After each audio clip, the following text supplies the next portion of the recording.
नमस्कार, रोशनीज किचनमध्ये स्वागत। आज आपण बनवणार आहे तांदूळ आणि उडीद डाळीपासून पौष्टिक असे अप्पे।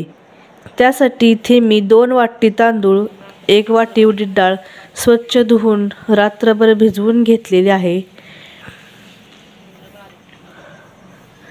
तर आपण मिक्सरमध्ये बारीक वाटून घेऊया।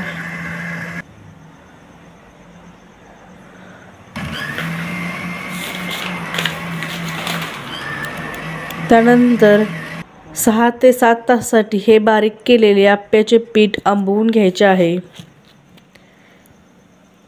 आता आपले पीठ चांगले आंबवलेले आहे। तर आपण आप्पे करून घेऊया। त्यासाठी हे पीठ एका छोट्या पातेल्यामध्ये काढून घेतलेले आहे। त्यामध्ये बारीक चिरलेला कांदा, कोथिंबीर, चवीनुसार मीठ घालून चांगलं एकजीव करून घेऊया। त्यानंतर आप्पे पात्रामध्ये तेल घालून घेऊन आप्पे सोडून घेऊया। त्यानंतर झाकण ठेवून 5 मिनिटे ठेवायचे आहे। 5 मिनिटांनंतर हे बघा, आप्पे चांगले खरपूस भाजलेले आहेत।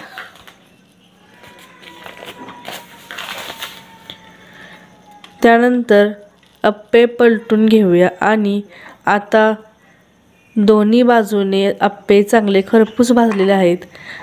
आता सगळ्यांच्या आवडीचे आप्पे नाश्त्यासाठी तयार आहेत। हे आप्पे तुम्ही ओल्या खोबऱ्याच्या चटणीबरोबर खाऊ शकता।